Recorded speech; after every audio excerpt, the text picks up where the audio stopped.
Bismillahirrahmanirrahim. Assalamualaikum warahmatullahi wabarakatuh. Alhamdulillah wa syukrulillah, asyhadu an la ilaha illallah wa asyhadu anna Muhammadan abduhu wa rasuluh. Allahumma salli wa sallim wa barik ala sayyidil mursalin Muhammadi wa ala alihi wa ashabihi ajmain. Wa ba'd. Ikhwah sekalian rahimakumullah, alhamdulillah kesempatan kali ini kita bisa lanjutkan kajian kita. Kali ini akan kita sampaikan tentang bagaimana berdoa pasti dikabulkan menurut janji Allah Subhanahu wa taala.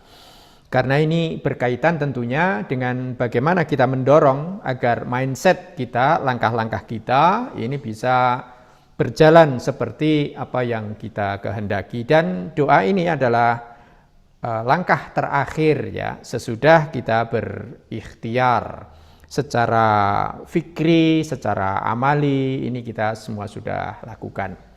Baiklah, ikhwah sekalian, kita akan memulai masalah doa ini dari firman Allah Ta'ala di dalam surah Al-Baqarah ayat 186. Di sana ada janji Allah Subhanahu wa Ta'ala. A'udzubillahi minasyaitonirrajim. Wa idza sa'alaka ibadi anni fa inni qarib. Wahai Muhammad, fa idza sa'alaka ibadi, jika hamba-hambaku ini bertanya kepadaku tentang aku, maka katakanlah bahwa aku ini sangat dekat. Jadi di sini ada semacam penegasan bahwa Allah Subhanahu wa taala sebenarnya tidak perlu kita cari.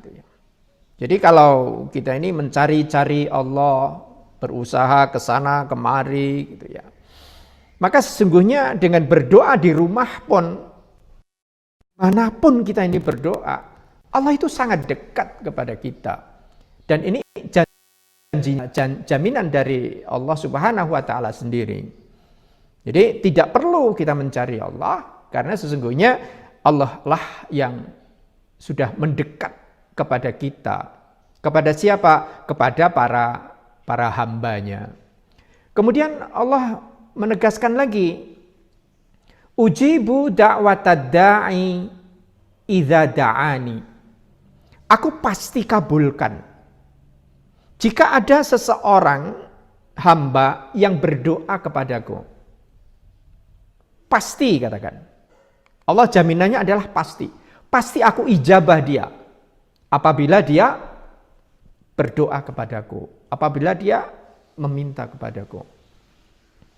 Maka ini jaminan dari Allah Subhanahu wa taala.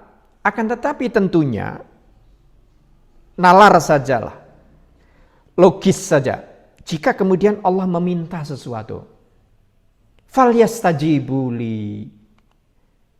Akan tetapi mereka hendaknya apa? Hendaknya mereka melakukan hal-hal yang aku wajibkan dahulu. Jadi wajar jika ada barang harus ada uang. Untuk mendapatkan barang tentu harus ada uang.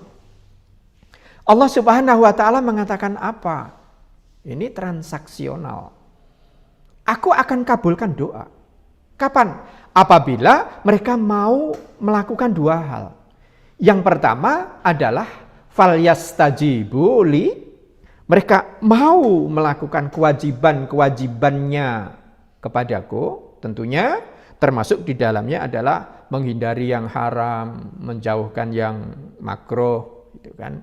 Jika seseorang sudah seperti itu, yang kemudian berikutnya adalah wal yu'minu bi.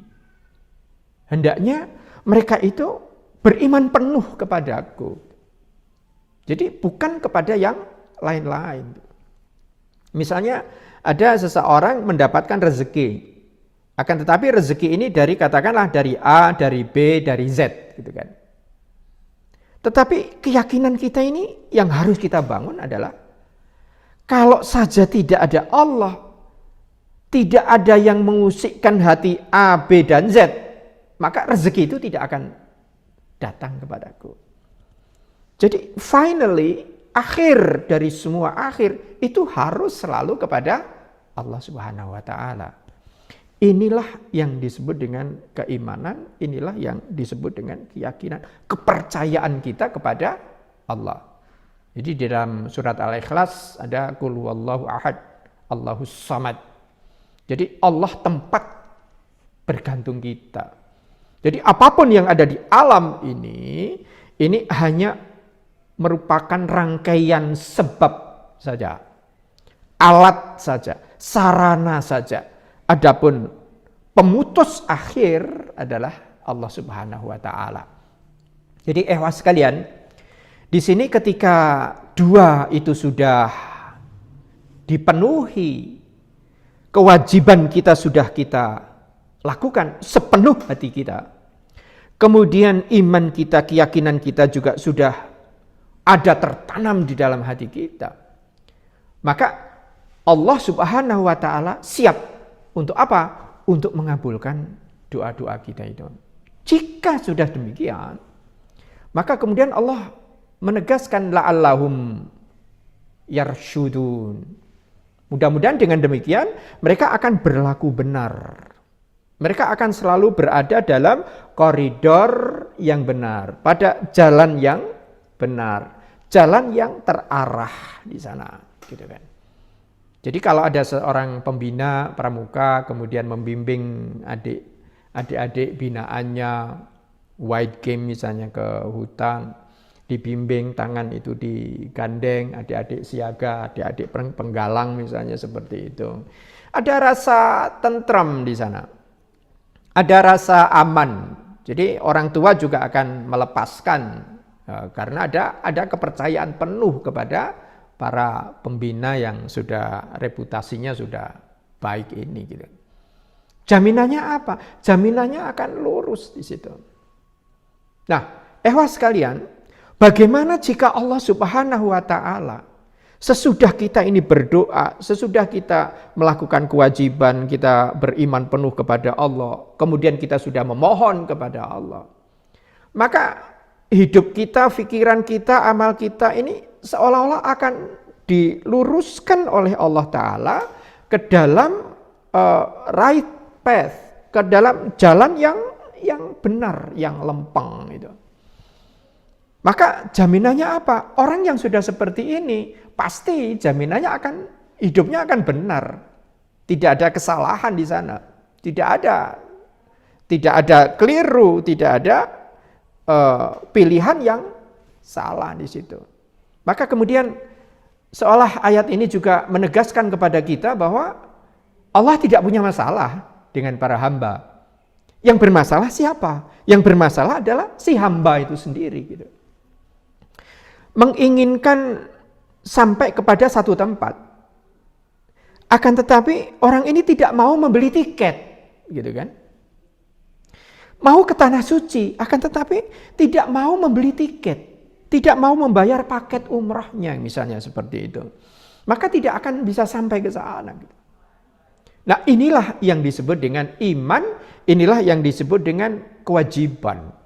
Jadi dua ini harus kita lakukan terlebih dahulu, dan ini wajar dan ini logis di dalam kehidupan kita sehari-hari saja ini berlaku seperti itu. Jadi hubungan-hubungan transaksional Allah pasti mengabulkan dengan syarat, dan ini wajar. Maka persoalannya bukan pada Allah, akan tetapi persoalannya adalah pada kita sendiri. Nah, oleh karena itu, sekalian, satu ayat lagi. Allah menegaskan, wa qala rabbukum ud'uni, dan Tuhan kalian sudah mengatakan bagaimana? Ud'uni, panggillah aku. Berdoalah kepadaku. Jadi da'a yad'u da'watan fahuwa da'in doa. Jadi doa ini berasal dari kata da'a. Da'a artinya memanggil. Jadi berdoa itu adalah memanggil Allah Subhanahu wa taala. Sama ayat ini adalah Tuhanmu sudah berfirman, ud'uni, panggillah aku, berdoalah kepadaku, astajib lakum. Pasti akan aku kabulkan permintaan kalian itu. Jadi di sini ada ijabah. Sesudah kapan? Sesudah kita berdoa kepada Allah Subhanahu wa taala. Akan tetapi Allah di sini bahkan menandaskan innalladzina yastakbiruna an ibadati. Dan sungguh orang-orang yang yastakbiruna, berlaku sombong, berpikiran congkak, an ibadati, dari beribadah kepadaku, dari berdoa kepadaku. Jadi kata an ibadati ini berkaitan langsung dengan ud'auni. Para ahli tafsir bersepakat bahwa kata an ibadati di sini maksudnya adalah berdoa kepadaku. Jadi orang yang tidak berdoa kepada Allah, tidak mau berdoa kepada Allah, habis sholat kemudian salam yang kedua, kemudian tiba-tiba dia bangkit, dia tidak menyadari bahwa sesudah sholat itu adalah waktu istijab untuk memohon kepada Allah. Baik, saya akan coba memberikan analogi sederhana. Ada sahibul bait sudah mempersilahkan kepada kita untuk mencicipi hidangannya. Dia katakan, Bapak, Ibu, mari silakan ke ruang belakang. Nih, sahibul bait ini sudah menyiapkan apa saja ada di situ. Hidangan apa saja, minuman apa saja ada di situ. Yang dari kelas bawah sampai dengan kelas mewah. Akan tetapi seteguk air pun kita tidak mau mengambil. Sepotong makanan pun kita tidak mau cicipi. Hukum sosial akan mengatakan di dalam kemasyarakatan kita wajar jika sahibul bait itu akan mengatakan begini. Paling tidak dalam hati mereka. Sombong sekali orang ini. Anda sombong sekali, Pak. Kamu biasa makan apa di rumah? Tidak mau mengambil. Nah, Allah Subhanahu wa taala ini sudah berikan semua. Allah itu punya apa saja, dari yang gaib sampai dengan yang nyata. Bumi, jagat raya, laut, darat, ini semua sudah diberikan kepada Allah taala. Silahkan kamu ambil. Tetapi habis sholat, kita tidak berdoa. Kita tidak memohon kepada Allah. Nah, inilah orang-orang yang dikatakan innalladzina yastakbiruna an ibadati. Adapun orang-orang yang bersombong, yang takabur, dari apa? Dari tidak mau berdoa kepadaku. Barulah Allah Subhanahu wa taala bahkan mengancam di sini. Ancamannya apa? Sayadkhuluna jahannama dakhirin. Maka mereka akan masuk ke dalam neraka jahanam. Dalam keadaan apa? Dalam keadaan hina. Hina dina. Jadi ketika nanti di akhirat, di neraka nanti, mereka ketika sudah terhina, maka Allah akan mengatakan begini. Salah kamu sendiri. Dulu sudah aku berikan, kamu sudah aku persilahkan untuk meminta, tetapi kamu tidak pernah meminta. Ya ini sekarang. Keadaanmu ini sekarang ini. Maka sekalian, pada ayat Allah an ibadati. Jadi berdoa itu ternyata apa? Berdoa ini juga ibadah. Ini penegasan yang lain. Berdoa itu ibadah. Jadi orang yang tidak beribadah dalam pengertian meminta kepada Allah, maka Allah justru memberikan ancaman keras. Jadi sekalian, Allah Subhanahu wa taala di sini sudah luar biasa gitu. Kita ini diberikan kesehatan, diberikan kesempatan, ini tidak ada modal sama sekali. Sesudah itu Allah mempersilahkan kepada kita untuk memohon, untuk meminta. Oleh karena itu Rasulullah Shallallahu Alaihi Wasallam setiap pagi itu mengajarkan kepada kita satu doa. Habis subuh itu Rasulullah mengajarkan satu doa yang seharusnya itu kita lantunkan setiap habis sholat subuh kita. Allahumma inni as'aluka ilman nafi'a wa rizqan thayyiba wa amalan mutaqabbala. 3 itu. Ilmu yang bermanfaat. 2, rezeki yang baik. 3, amal yang diterima. Artinya dengan doa itu amal kita akan diterima oleh Allah. Amal kita akan diapresiasi oleh sesama. Layanan kita akan diterima oleh orang dengan senang hati. Produk kita akan diterima oleh mereka. Artinya apa? Kalau kinerja kita, prestasi hidup kita, ini diterima oleh sesama. Ada apa di sana? Sudah, mohon maaf. Yang namanya rezeki itu akan menjadi auto rizq. Akan menjadi rezeki yang otomatis, itu nanti akan datang. Kapan? Jika apa yang kita lakukan ini diterima oleh sesama. Apalagi jika ini diterima oleh Allah Subhanahu wa ta'ala. Oleh karena itu, ikhwah sekalian, ayat ini juga sekaligus menandaskan bahwa seharusnya kita ini di dalam hari-hari ini selalu ada. Selalu ada apa? Selalu ada capaian-capaian, keinginan-keinginan, permohonan-permohonan kepada Allah. Dalam bentuk apa ini? Saya sering mengatakan ini sebagai proposal kita. Yang setiap saat, setidaknya itu setiap habis sholat, ini kita mohonkan kepada Allah Subhanahu wa ta'ala. Kenapa? Karena berdoa saja ini sudah merupakan ibadah. Jadi ikhwah sekalian, selanjutnya pada hadis Rasulullah Sallallahu Alaihi Wasallam, Rasulullah juga menegaskan, "Ma min muslimin yad'u bi da'watin laisa fiha ithmun wala qati'atu rahimin." Tidak ada seorang muslim pun, ma min muslimin. Tidak ada seorang muslim pun. Muslim itu apa? Muslim ini siapa? Muslim adalah orang yang berserah diri. Orang yang mentaatkan dirinya kepada apa? Kepada peraturan Allah, kepada aturan-aturan Rasulullah. Jadi menyerah, gitu kan? Menyerah, pasrah untuk melakukan apa saja yang dilakukan, apa saja yang diajarkan oleh Allah, apa saja yang sudah dituntunkan oleh Rasulullah. Ini muslim. Jadi ini kembali lagi kepada falyastajibuli wal yu'minu bi tadi. Yaitu melakukan kewajiban dan beriman kepada Allah dengan sepenuh-penuhnya. Ini adalah sikap muslim. Jadi ketika ada seorang muslim itu berdoa dengan satu doa, bidakwatin, selama di dalam doanya itu tidak ada 2 unsur.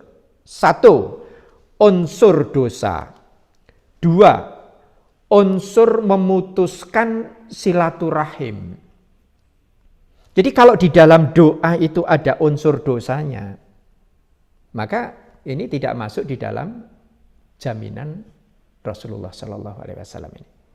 Begitu juga apabila di dalam doa kita itu ada unsur memutuskan tali silaturahmi. Misalnya begini, saya pernah dibuat sakit hati dengan keluarga fulan misalnya. Itu yang dibuat sakit hati itu saya. Kemudian saya berdoa kepada Allah, ya Allah, mudah-mudahan anak saya tidak ada yang mendekat kepada keluarga fulan itu.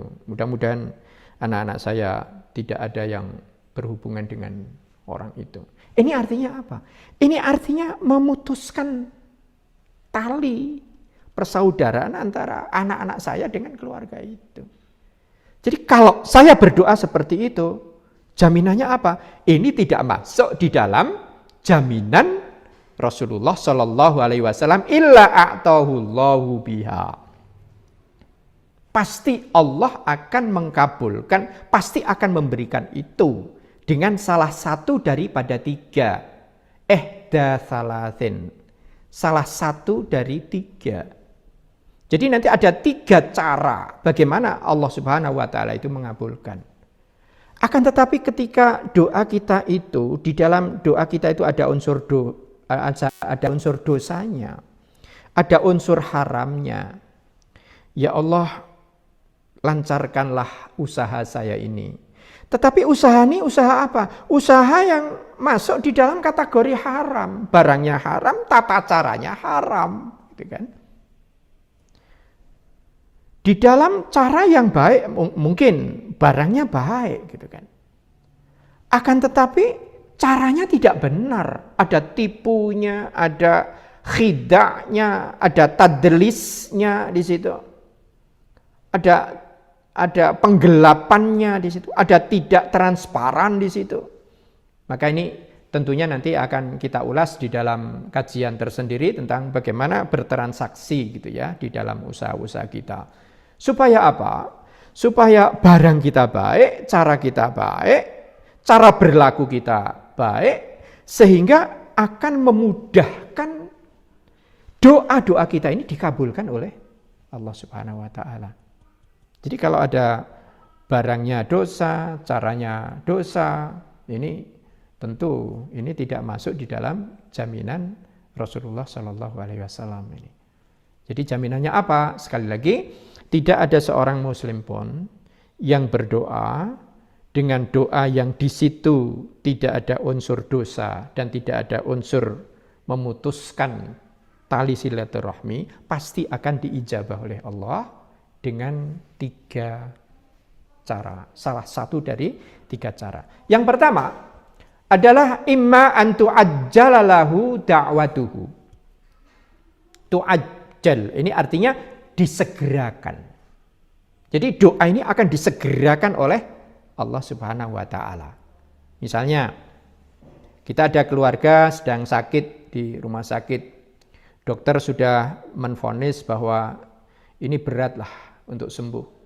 Kemudian kita mendoakan bersama-sama, Allahumma rabban nas, adhibil ba'sa ishfihi, anta syafi, la shifaa illa shifauka, shifaan la yughadiru saqama.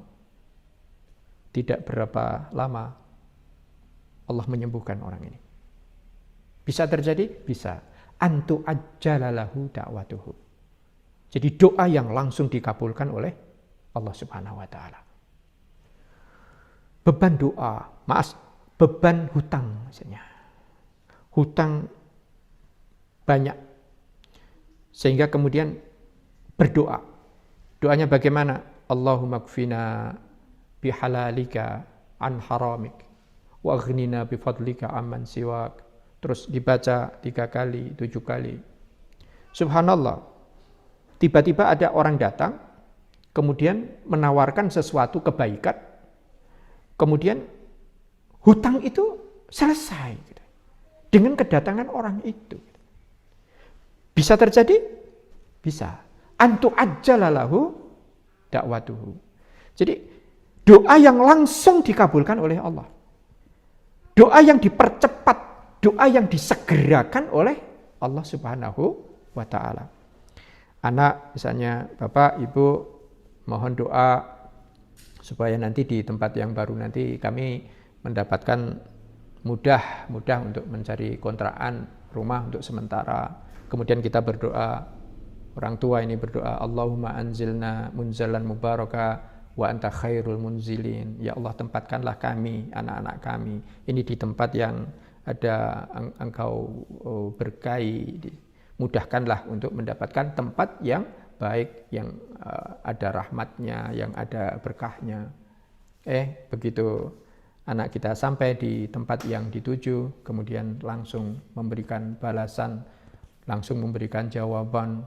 Alhamdulillah Bapak Ibu ini langsung mendapatkan kemudahan, ketemu dengan seseorang, kemudian ditunjukkan rumahnya baik, bersih, dekat dengan masjid misalnya. Subhanallah, doa ini langsung dikabulkan oleh Allah Subhanahu wa taala. Imma an tu'ajjala lahu da'watuhu. Ini yang pertama. Kemudian yang kedua, wa imma ayyaddakhiraha lahu fil akhirah. Atau akan dikumpulkan kebaikan doa itu, akan disimpankan oleh Allah taala dari kebaikan doa itu. Di mana disimpan? Fil akhirah. Jadi kalau ada seseorang hamba muslim, dia berdoa, mohon kekayaan, belum diberikan oleh Allah Ta'ala di dunia, Allah akan memberikan di mana? Allah akan berikan di akhirat nanti. Di akhirat nanti akan menjadi kaya raya. Karena apa? Karena memang sudah diakhirkan oleh Allah Ta'ala. Jadi tidak ada doa yang tidak dikabulkan oleh Allah Ta'ala. Minta keselamatan, diberikan keselamatan nanti di sana. Jadi sekalian, saya hanya membayangkan bahwa kelak di akhirat itu, orang-orang yang tersia-sia hidupnya, orang-orang yang ibadahnya itu sudah baik, pasrahnya kepada Allah, taatnya kepada Allah itu sudah baik. Akan tetapi belum juga diberikan, mohon maaf ini, sedikit dari kenikmatan dunia ini. Bisa jadi kelak di akhirat, itu nanti akan menjadi orang kaya raya dengan rumah yang super mewah. Di atas rata-rata orang yang ketika di dunia ini seperti apapun dia miliki. Ini pilihan kedua. Jadi Allah memberikan alternatif kedua. Kalau di dunia ini masih belum diberikan, maka akan diberikan kapan? Besok di akhirat. Ayyadakhiraha lahu fil akhirah. Kemudian yang pilihan yang ketiga, wa imma ayyasrifa anhu minas su'i mithlaha. Dan Allah akan menggantikan, akan memalingkan dari keburukan. Keburukan apa? Mithlaha, mithla ad-da'wati, atau serupa dengan apa? Serupa dengan doa. Yang dimaksudkan adalah dakwah. Ini kembali kepada dakwah. Dakwah ini adalah doa. Di dalam doa ini kadang ada keburukan di dalam doa itu. Akan tetapi kita ini tidak nyadar kalau di dalam doa itu ada keburukan. Logika yang paling mudah adalah ketika seseorang anak ini belum saatnya untuk naik mio misalnya, terus berdoa, anak 4 tahun ini sudah mengingin untuk mendapatkan mio atau vario, gitu kan. Masih kecil. Kemudian dia berdoa, lalu Allah mengabulkan. Andai kata kemudian Allah mengabulkan, ada keburukan di situ. Kenapa? Karena anak ini belum saatnya untuk apa? Untuk mengendarai sepeda motor. Jiwanya masih belum siap. Maka sangat mudah difahami. Jika sepertinya itu baik, tetapi belum saatnya anak itu untuk menerima kebaikan dalam tanda kutip tadi. Jadi Allah akan menunda, akan menggantikan dengan sesuatu yang lebih baik. Tahun 2002 saya pernah mendapatkan sesuatu nikmat. Maaf, dari ucapan seseorang.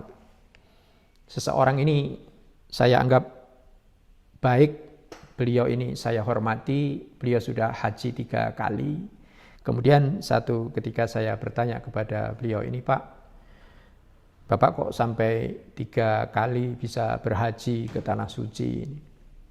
Saya sudah merasa ingin sekali. Ini bagaimana Pak resepnya, bagaimana caranya? Di luar dugaan saya, orang itu mengatakan di dalam bahasa Jawa begini. Nek jenengan kok kepengin haji niku, terus paitan jenengan apa? Paitan itu modal. Jadi kalau diterjemahkan begini, kok Anda sudah ingin ke Tanah Suci itu, modal Anda apa? Sekalian, dalam perjalanan pulang, saya menempuh perjalanan sekitar 60 km dari orang itu. Saya pulang dalam keadaan saya masih pakai sepeda motor karena saya habis-habisan jatuh. Ya. Bisnis saya jatuh, kemudian saya pakai sepeda motor habis kajian. Saya pulang di perjalanan itu terus terang saya memohon kepada Allah, saya harus capai, saya harus bisa, saya harus berubah. Sakit, Di hati ini rasanya sakit. Modalmu apa? Anda kok mau haji itu modalmu apa? Sementara saya merasa tidak punya modal. Waktu itu dalam hati saya hanya katakan bahwa modal saya Allah. Ikhwas sekalian, 2002 saya kemudian memastikan dalam tekad saya bahwa 2004 saya harus berangkat. Ternyata 2004 saya gagal berangkat, 2005 saya gagal berangkat. Saya semakin sakit ketika 2 tahun ini kemudian gagal.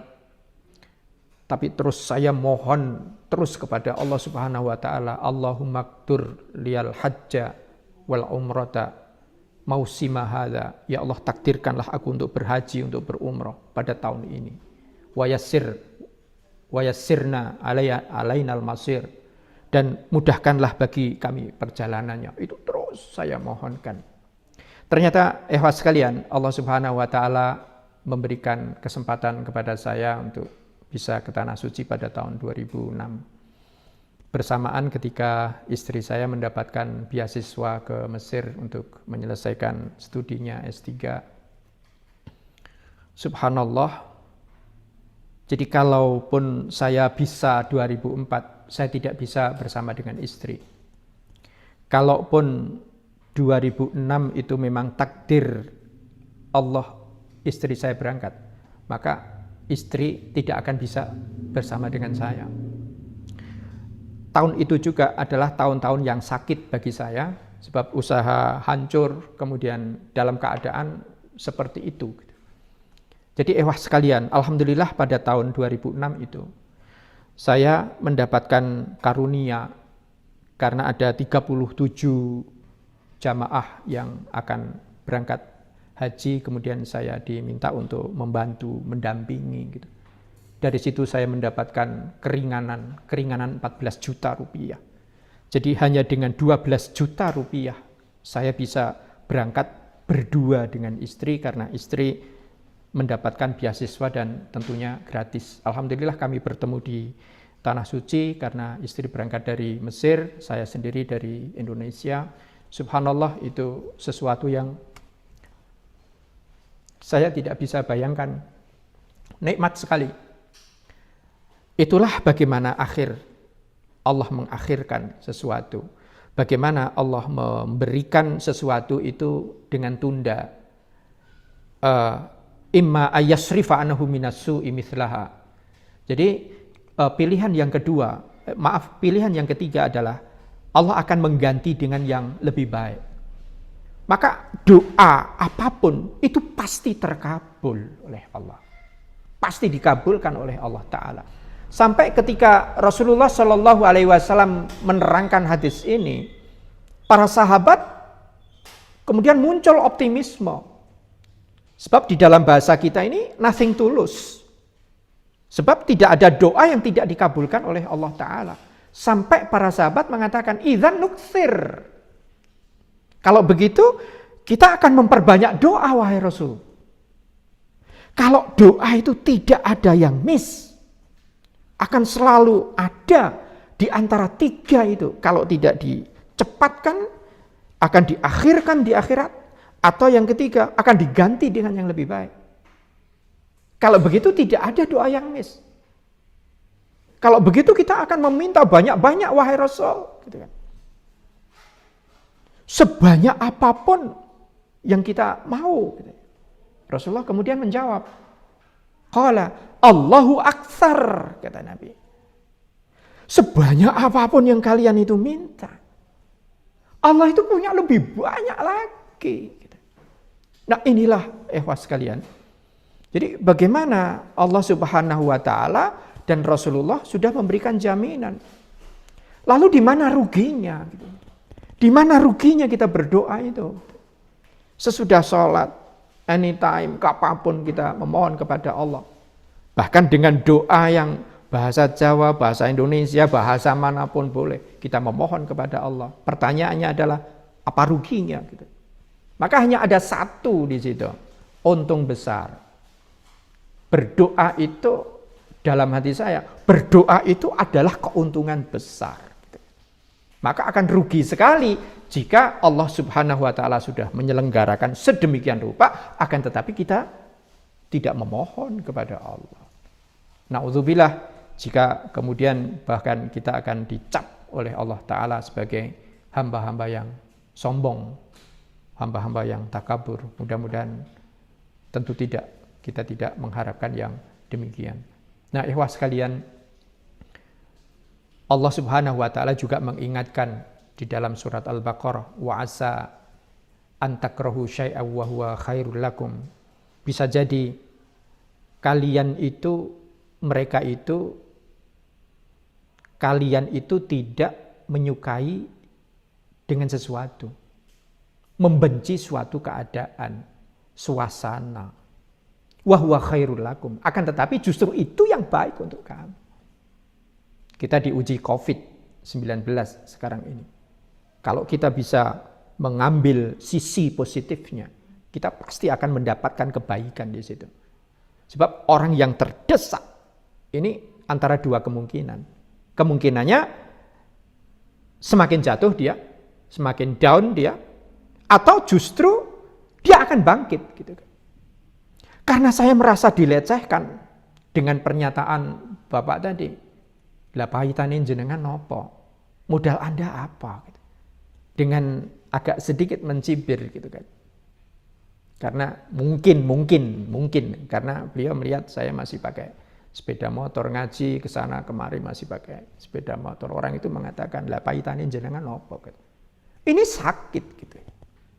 Saya merasa tersakiti di situ. Tetapi justru itu baik untuk saya. Gitu. Seolah-olah Allah itu menasihatkan kepada saya. Waktu itu menasihati saya. Melalui apa? Melalui lisan orang itu. Jadi seringkali keburukan itu akan bisa mendatangkan kebaikan. Gitu. Itu jadi baik untuk kita. Orang yang tertekan, orang yang terhimpit, gitu kan. Kemudian kita berdoa kepada Allah. Karena kebanyakan, mohon maaf ini, kita berdoa kepada Allah itu kapan? Ya ketika kita merasa terdesak, kita merasa tidak ada jalan keluar, kemudian kita memohon kepada Allah. Nah, Allah justru senang gitu. Senangnya kapan? Justru ketika kita ini mendekat kepada Allah, kita berdoa kepada Allah, kita bertaubat kepada Allah, Allah itu senang. Gitu. Nah, inilah kadang-kadang kondisi kita, kondisi seseorang yang buruk, itu justru akan menjadi kebaikan bagi dirinya. Dalam video yang lalu saya bercerita tentang bagaimana Nick Fujikage, dia tidak punya tangan, dia tidak punya kaki. Justru dengan kekurangan itulah kelebihan dia, gitu kan.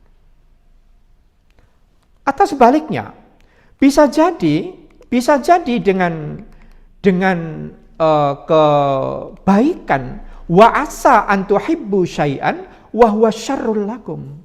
Bisa jadi dengan kebaikan itu justru akan menjadikan buruk. Nah, dalam bahasa kelakar kadang saya mengatakan begini, pada sesuatu yang enak itu biasanya tidak baik, gitu kan. Makan kolesterol itu tidak baik bagi kesehatan, gitu. Atau sebaliknya, pada sesuatu yang baik itu tidak enak, gitu kan. Minum jamu, gitu kan. Jamu itu tidak enak, tetapi baik untuk tubuh. Jadi seringkali kita dihadapkan pada hal-hal yang seperti ini. Buruk itu belum tentu buruk untuk kita. Baik ini juga belum tentu baik untuk kita. Maka dalam kondisi jiwa mental seperti inilah kita berdoa kepada Allah. Sehingga kita nothing tulus kepada Allah. Kita berdoa, kita memohon kebaikan kepada Allah. Karena apapun yang Allah berikan itu pasti baik. Nah, maka pertanyaannya, apakah kita masih akan ragu kepada Allah? Nah, inilah sekalian, plus minus ini bagaimana kita mensikapi, dari sudut pandang mana kita akan melihat. Oleh karena itu, saya membayangkan begini, bahwa berdoa ini manfaatnya banyak sekali. Berdoa bisa menghidupkan rencana. Karena ketika kita akan memohon kepada Allah, ini di dalam hati kita, di dalam pikiran kita ini sudah ada bayangan, aku nanti akan meminta apa? Nanti saya akan Jumatan, pada hari Jumat nanti saya akan memohon apa? Karena pada hari Jumat itu tidak ada doa yang tidak dikabulkan oleh Allah. Sampai waktu asar, sampai habis asar. Itu tidak ada satupun doa yang tidak dikabulkan oleh Allah Ta'ala. Jadi sesungguhnya dengan kita membiasakan diri untuk memohon kepada Allah, ini kita sudah menghidupkan rencana. Yang kedua, doa ini menegaskan tekad. Yang ketiga, menyatukan fokus.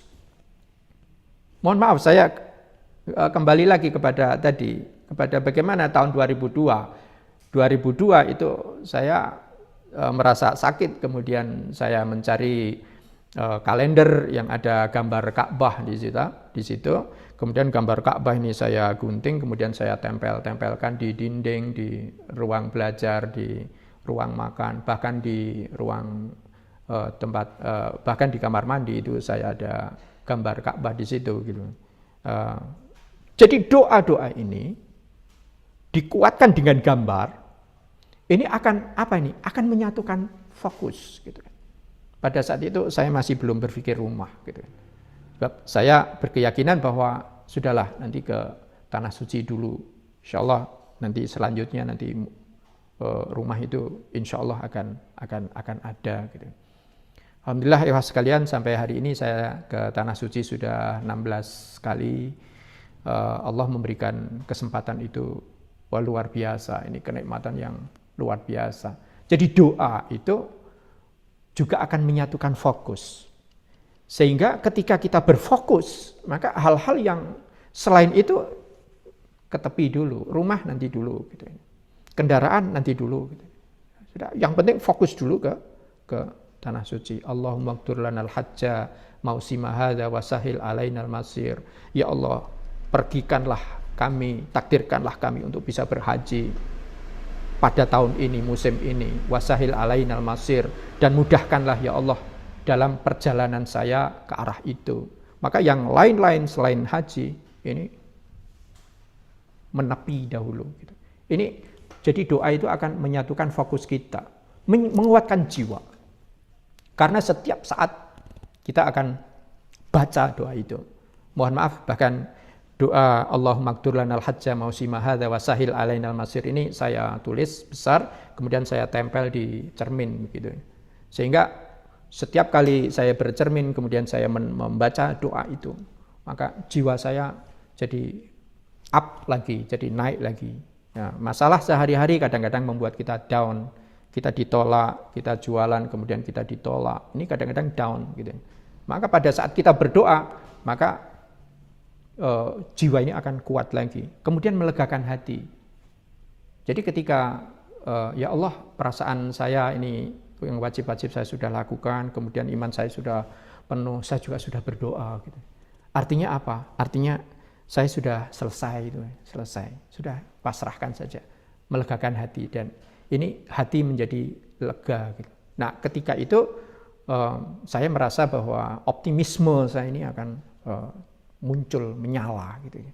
Jadi optimisme yang menyala ini akan memberikan daya dorong di dalam apa? Di dalam pekerjaan kita, di dalam ibadah kita, di dalam usaha-usaha kita untuk mencetak prestasi. Kemudian memperkaya akhirat. Ini pasti. Jadi doa kita ini apa? Doa kita ini apapun yang kita mohonkan kepada Allah. Ilmu yang manfaat, harta yang banyak, yang baik, rizqan wasi'ah. Seperti doa Ibnu Abbas ketika akan meminum air zam-zam itu. Allahumma rzuqna rizqan wasi'an. Ya Allah, berikanlah rezeki yang luas gitu kan. Kalaupun belum sekarang, Allah akan memberikan nanti di akhirat. Jadi doa ini apa? Doa ini akan memperkaya akhirat kita. Jadi banyak sekali doa-doa, manfaat-manfaat dari doa itu. Dan yang terakhir pasti bahwa doa itu menanjamkan rasa ibadah. Karena di dalam doa itu sendiri adalah ibadah. Maka sekalian, tidak ada yang miss di dalam kita berdoa. Maka mestinya kita nothing tulus kepada Allah, ikhlas kepada Allah, ridho yang kita cari. Sesudah ikhtiar dengan sesungguh-sungguhnya, kemudian berdoa, beribadah dengan sungguh-sungguh, kemudian kita juga berdoa dengan sungguh-sungguh. Maka apapun yang kita dapatkan di dunia ini, maka kita akan merasakan enjoy insya Allah. Oleh karena itu pesan kita terakhir adalah jangan pernah berhenti berdoa. Demikian ikhwas sekalian yang dapat kita kajikan pada kesempatan kali ini. Mudah-mudahan ada manfaatnya. Barakallahu lana walakum. Subhanakallahumma wa bihamdika asyhadu an la ilaha illa anta astaghfiruka wa atubu ilaik. Assalamualaikum warahmatullahi wabarakatuh.